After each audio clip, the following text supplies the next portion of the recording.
Uh, Hello guys, welcome back to HRD Studies. Welcome back to my channel. See, ನಾನು ಇವತ್ತು Bengaluru city university MBA third semester corporate taxation for managers custom duty problems ಕೊಟ್ಟಿದ್ದೇನೆ. ಒಂದು 11th question 10 ಮಾರ್ಕ್ಸಿಗೆ ಅದನ್ನ solve ಮಾಡ್ತಾ ಹೋಗ್ತೀನಿ.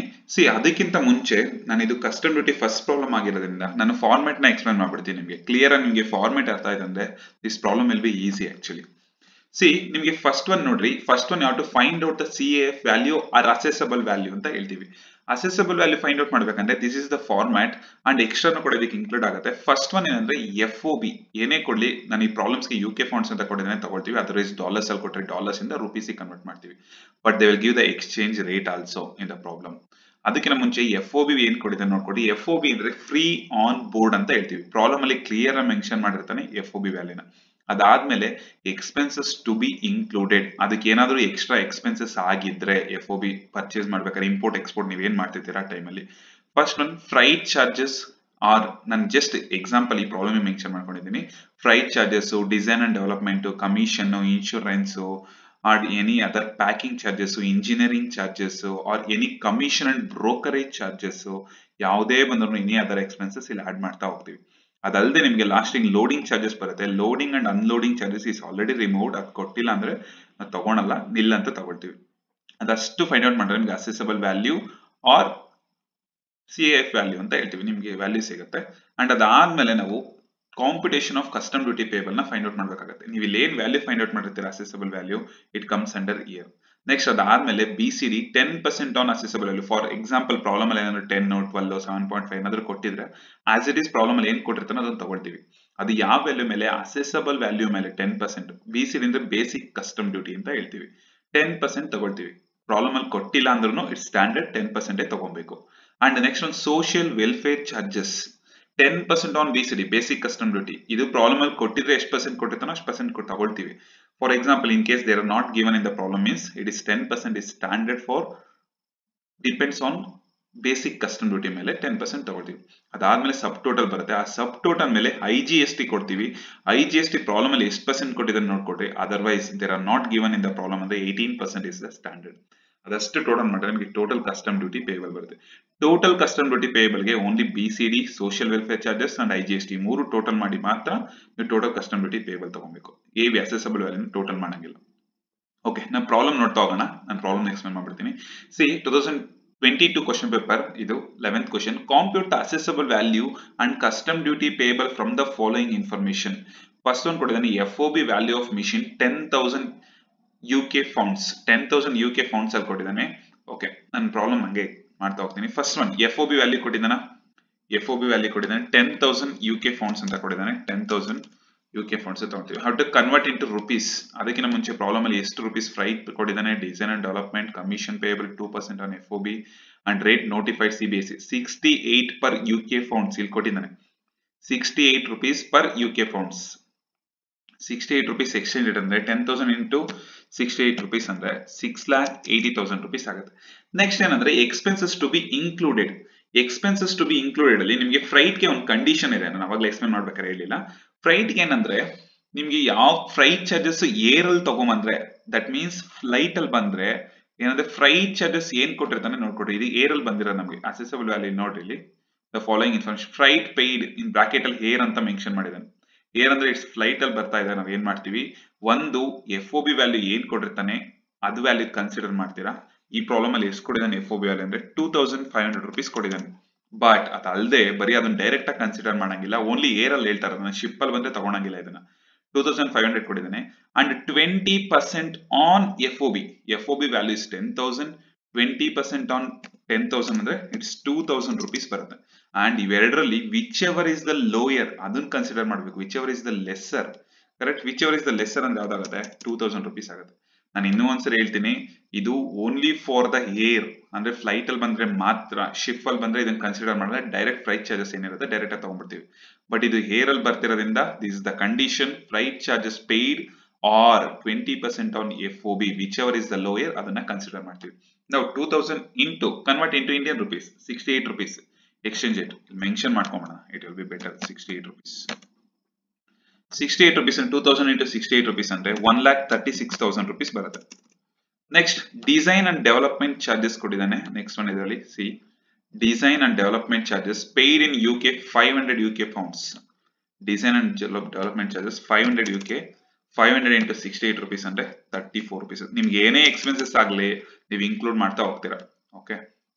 Next commission payable to local agent at 2% of FOB in Indian rupees. See ಅವ್ನು Indian rupees ಆದ್ರೂ ಕೊಡ್ಲಿ ಯಾವ್ದಾದ್ರು ಕೊಡ್ಲಿ, ನಾವಿಲ್ಲಿ ಕಮಿಷನ್ ಪೇಯಬಲ್ ಎಷ್ಟು ಪರ್ಸೆಂಟ್ ಕೊಟ್ಟಿದ್ದಾನೆ, ಸಾರಿ 2% on FOB. Commission payable 2% on FOB.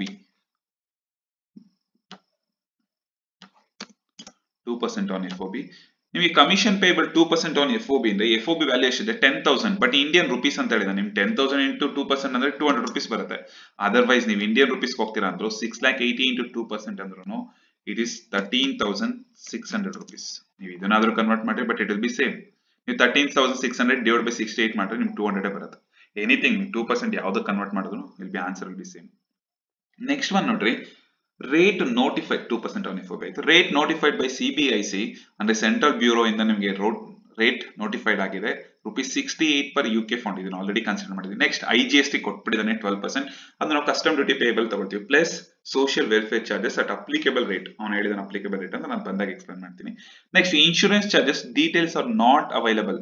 Insurance ಒಂದು ಕಂಡೀಷನ್ ಇದೆ, ಪ್ರಾಬ್ಲಮ್ ಅಲ್ಲಿ ಏನಾದ್ರೂ ಇನ್ಶೂರೆನ್ಸ್ ಕೊಟ್ಟಿದ್ದ ಅಂದ್ರೆ details are not available or it's not mentioned in the invoice ಅಂತ ಕೊಟ್ಬಿಟ್ಟು ಇಟ್ಸ್ ನಾಟ್ ಅವೈಲಬಲ್ ಏನೋ ಕೊಟ್ಟಿದ್ದ ಅಂದ್ರೆ ಇನ್ಶೂರೆನ್ಸ್ ನ ಹ್ಯಾವ್ ಟು ಕನ್ಸಿಡರ್ ಯಾವ್ದಂದ್ರೆ 1.125% ಆನ್ FOB ಮೇಲೆ ಕೊಡ್ಬೇಕಾಗತ್ತೆ.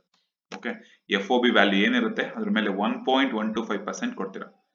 It is common, is standard percentage. Okay, ಇದೆಲ್ಲಿ ಬಂತು ಅಂತ ಕೇಳ್ಬೇಡಿ, ಇಟ್ಸ್ ಸ್ಟ್ಯಾಂಡರ್ಡ್ 1.125 ಕೊಡ್ಬೇಕಾಗತ್ತೆ. ಬಟ್ ಪ್ರಾಬ್ಲಮ್ ಅಲ್ಲಿ ಏನಾದ್ರು ಇನ್ಶೂರೆನ್ಸ್ ಅಮೌಂಟ್ ಕೊಟ್ಬಿಟ್ಟಿದ ಅಂದ್ರೆ ಡೈರೆಕ್ಟ್ ತಗೊಳ್ತೀವಿ, ಅವಾಗ ನಿಮ್ಗೆ 1.15 ಅಪ್ಲಿಕೇಬಲ್ ಇರಲ್ಲ.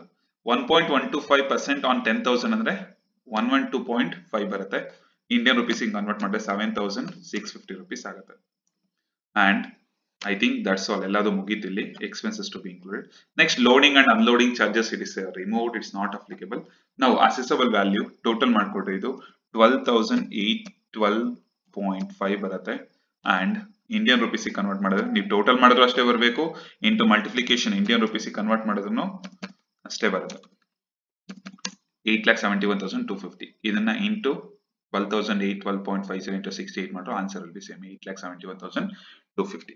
This is assessable value find out ಮಾಡಿದಾಯ್ತು. Now you can move on to custom duty payable. This format will be same. Problem ಅಲ್ಲಿ ಕೊಡ್ಲಿ BCD, ಸೋಷಿಯಲ್ ವೆಲ್ಫೇರ್ ಚಾರ್ಜಸ್ ಕೊಡ್ಲಿ ಇಲ್ಲ IGST ಕೊಡದಲೇ ಇರಲಿ, ನೀವು ಎಲ್ಲದನ್ನು ತಗೊಂಡ್ಲೇಬೇಕು. It is common. Okay, first ಒಂದು ಅಸೆಸಬಲ್ ವ್ಯಾಲ್ಯೂ ಎಷ್ಟು ಫೈಂಡ್ ಔಟ್ ಮಾಡಿದ್ದು, ಇಲ್ಲಿದೆ 12,812.50 ಬಂತು. ಇದನ್ನ ಇಂಡಿಯನ್ ರುಪೀಸ್ ಕನ್ವರ್ಟ್ ಮಾಡೋದು ಬೇಡ, ಬಿಕಾಸ್ ಇವ್ ಆಲ್ರೆಡಿ ಕನ್ವರ್ಟ್ ಮಾಡಿದ್ವಿ. ನಾವು ಕಸ್ಟಮ್ ಡ್ಯೂಟಿ ಪೇಬಲ್ ಅವಾಗಲೇ ಹೇಳ್ದಂಗೆ ಒಂದು BCD, social welfare charges and IGST ಮೂರನ್ನ ಮಾತ್ರನೇ ಟೋಟಲ್ ಮಾಡಬೇಕು, ಬಿಕಾಸ್ ಅಸೆಸಬಲ್ ಅದು ಓವರ್ ಆಲ್ ವ್ಯಾಲ್ಯೂ ಆಗ್ಬಿಡುತ್ತೆ ನಿಮಗೆ. ನೆಕ್ಸ್ಟ್ ಒಂದು BCD ಏನಾದ್ರು ಪ್ರಾಬ್ಲಮ್ ಅಲ್ಲಿ ಕೊಟ್ಟಿದ್ದಾನ, before that you can check. There are not given anything. See BCD ಬಗ್ಗೆ ಏನು ಇನ್ಫಾರ್ಮೇಶನ್ ಇಲ್ಲ ಇಲ್ಲೆಲ್ಲೂ. ಅವಾಗ ಏನ್ ಮಾಡ್ತೀರಿ, ಏನು ಕೊಟ್ಟಿಲ್ಲ ಅಂದ್ರೆ it's 10% on assessable value, it's common. Okay, ನಾನು ಅವಾಗಲೇ ಹೇಳಿದೆ ಕೊಟ್ಟಿಲ್ಲ ಅಂದ್ರೆ ತಗೊಬೇಕು. 10% ಆನ್ ಅಸೆಸಬಲ್ ವ್ಯಾಲ್ಯೂ ಅಂದ್ರೆ ಅಸೆಸಬಲ್ ವ್ಯಾಲ್ಯೂ ಎಷ್ಟಿದೆ 12,812.50 into 10% ಅಂದ್ರೆ 128.125, ಸಾರಿ 128.25 ಬರುತ್ತೆ. 250 ರೈಟ್, 120 ಸಾರಿ 1,281, ಸಾರಿ 10% ಅಲ್ಲ, 1,281.25 ಬರುತ್ತೆ. ಇಂಡಿಯನ್ ರುಪೀಸ್ ಕನ್ವರ್ಟ್ ಮಾಡ್ಕೊಡ್ರಿ. Okay, this point is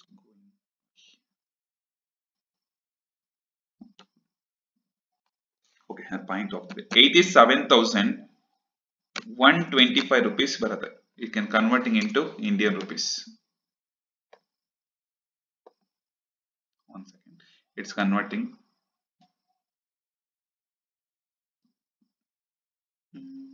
It's correct only. Yeah. Okay.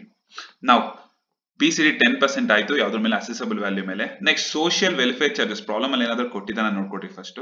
Social welfare such applicable rate ಅಂತ ಹೇಳಿದಾನೆ. ಸಿ ನೀವು IGST 12% ಕೊಟ್ಟಿರೋದು, ಸೋಷಿಯಲ್ ವೆಲ್ಫೇರ್ 12% ತಗೊಂಡ್ರೆ ರಾಂಗ್ ಆಗ್ಬಿಡುತ್ತೆ problem. On plus social welfare charges at applicable rate ಅಂತ ಹೇಳಿದಾನೆ. Applicable rate ಅಂದ್ರೆ ಏನು ಕೊಟ್ಟಿಲ್ಲ ಅಂದ್ರೆ it's common. Social welfare charges 10% on BCD, 10% on BCD ಮೇಲೆ ಕೊಡ್ತೀವಿ. ಅಂದ್ರೆ 1,281.25 into 10% ಅಂದ್ರೆ 128.125 ಆಗುತ್ತೆ. Now you can converting into Indian rupees, it is 8712.50 ಬರುತ್ತೆ. 87,012.50. Now you can total subtotal ಇದು ಮೂರನ್ನು ಟೋಟಲ್ ಮಾಡ್ಕೊಡ್ರಿ.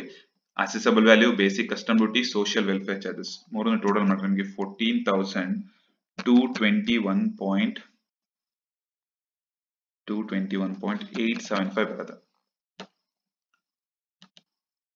875 ಆಗುತ್ತೆ. But why it is value is changing? 875 ಆಗುತ್ತೆ. Now we can IGST ನೋಡ್ರಿ, IGST ಎಷ್ಟು ಪರ್ಸೆಂಟ್ ಕೊಡಿದಾನೆ ಅಂತ ನೋಡ್ಕೊಡ್ರಿ. IGST 12% social welfare charges is applicable. IGST 12% ಕೊಡಿದಾನೆ.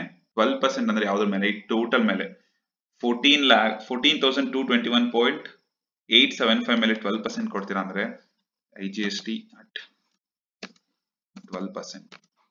Because ಏನಕ್ಕೆ ಕೊಟ್ಟಿಲ್ಲ ಅಂದ್ರೆ ಎಷ್ಟು ಪರ್ಸೆಂಟ್ ಅಂದ್ರೆ 18% ಕೊಡ್ಬೇಕಾಗತ್ತೆ. ನಾವು 1706.625 rupees. ನಾವು ಇಂಡಿಯನ್ ರುಪೀಸ್ ಕನ್ವರ್ಟ್ ಮಾಡ್ರಿ, ಈ ಮೂರನ್ನು ಟೋಟಲ್ ಮಾಡ್ಬೇಕಾಗತ್ತೆ. 1,16,050.50 ಬರುತ್ತೆ. ನಾವು ನೀವು ಕಸ್ಟಮ್ ಡ್ಯೂಟಿ ಪೇಯಬಲ್ ನಾನು ಅವಾಗಲೇ ಹೇಳಿದೆ, ಓನ್ಲಿ 3 ಮಾತ್ರ ಟೋಟಲ್ ಮಾಡಬೇಕು. ಈ 3 ಟೋಟಲ್ ಮಾಡ್ತೀರಾ ಅಂದ್ರೆ total custom duty payable will be 2,11,888 rupees ಬರುತ್ತೆ. This is for total custom duty payable. ನೀವು ಇಷ್ಟು ಮಾಡ್ತೀರಾ ಅಂದ್ರೆ they will give for 10 marks. ಇದು 10 marks ಪ್ರಾಬ್ಲಮ್ ಇದು. I don't know that values are showing wrong. It's okay. See, ಇದು assessable value and ಇಷ್ಟು find out ಮಾಡಿದ್ರೆ ನಿಮಗೆ ಕಸ್ಟಮ್ ಡ್ಯೂಟಿ ಪೇಯಬಲ್ ಸಿಗುತ್ತೆ. ಎನಿ ಡೌಟ್ಸ್ ಕಮೆಂಟ್ ಮಾಡಿ, ನಾನು ಕ್ಲಾರಿಫೈ ಮಾಡ್ತೀನಿ doubts. Okay, anyway, have a nice day. Thank you.